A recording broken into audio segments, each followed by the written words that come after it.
¿Cómo están? Bienvenidos a su tiempo económico. Soy Juan José Mejía. La dialéctica es un principio científico fundamental en la naturaleza. Las fuerzas de la dialéctica están presentes desde el microcosmos, desde el mundo cuántico, hasta el inmenso cosmos, hasta el movimiento de las estrellas en el universo. La dialéctica se hace presente en las estructuras químicas, en las transformaciones biológicas. Y desde luego, las fuerzas dialécticas están presentes en el movimiento y desarrollo de una sociedad. En las sociedades humanas,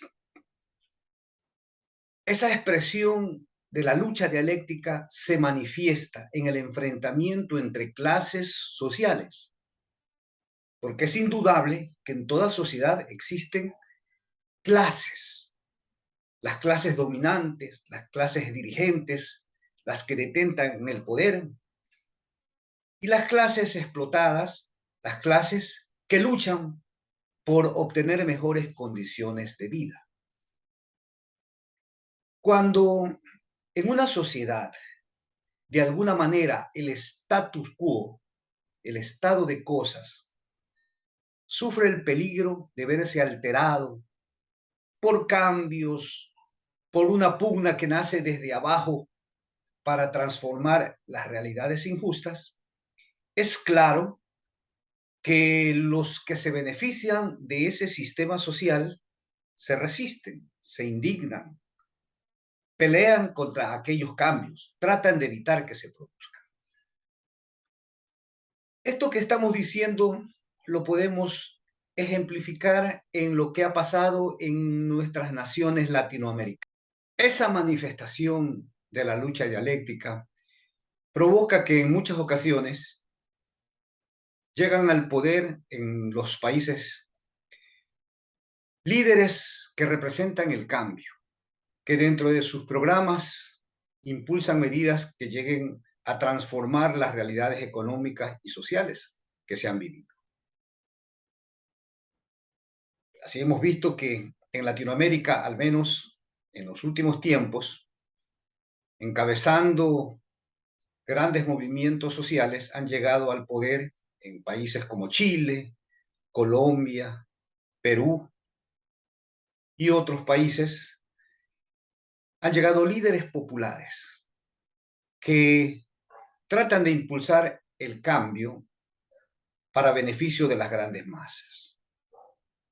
Lo que sucede es que muchas veces esos cambios se quedan truncos.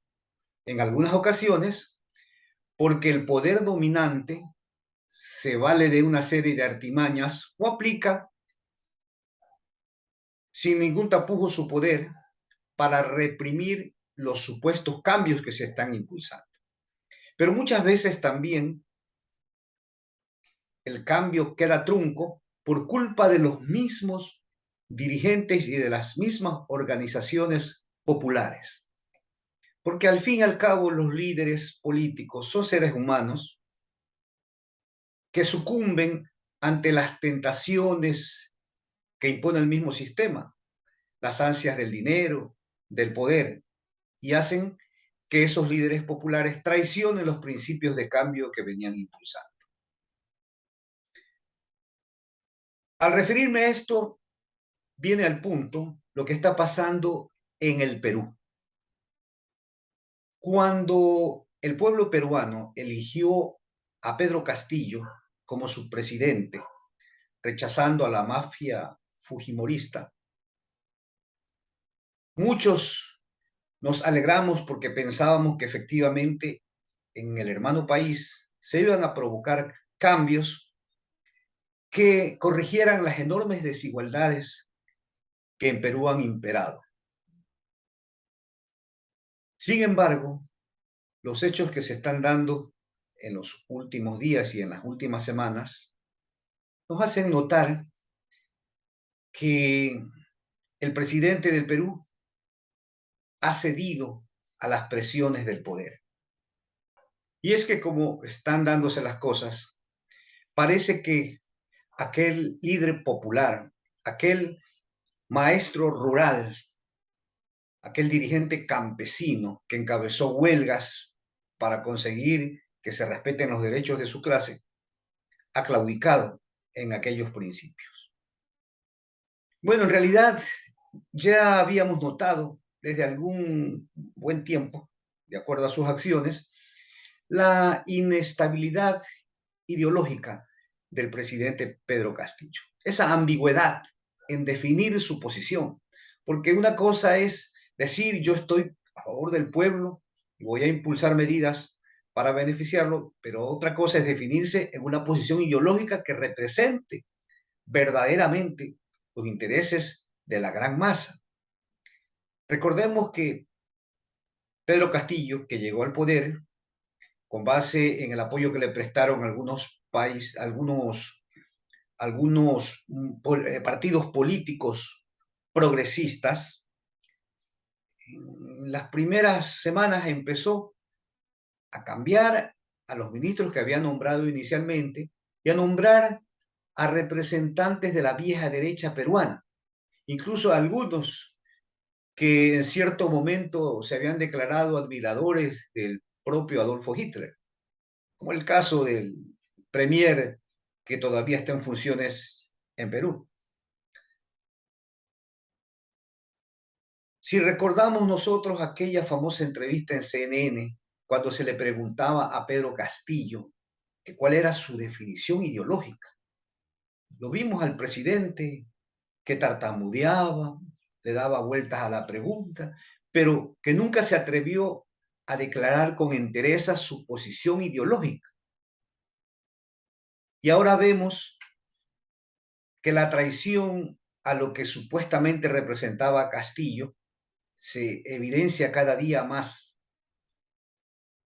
Resulta que sus familiares, a los que nadie eligió para que gobiernen el país, pero que son los que se colaron junto con algunos amigotes de Pedro Castillo, han estado incurriendo en una serie de hechos que rayan en la delincuencia, es decir, en el negociado, en la entrega de obras y contratos.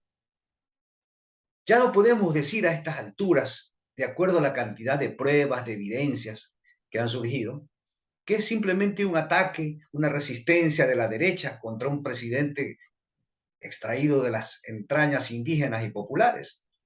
No, las pruebas ya nos hacen notar que existe una clara participación, una estructuración de un grupo de personas para beneficiarse en los negocios del Estado. Tanto es así que en este momento la propia esposa del presidente peruano, sus familiares, sus cuñados, su hija putativa, están o detenidos provisionalmente, se encuentran prófugos o como mínimo están siendo investigados. Por eso nosotros hemos expresado que a veces en la lucha social, más peligroso incluso que enfrentar el poder de los grandes grupos económicos que a través de la prensa y a través de la presión del dinero intentan detener la lucha social, a veces más peligroso que ello es cuando la traición surge en la misma lucha social, de los propios dirigentes.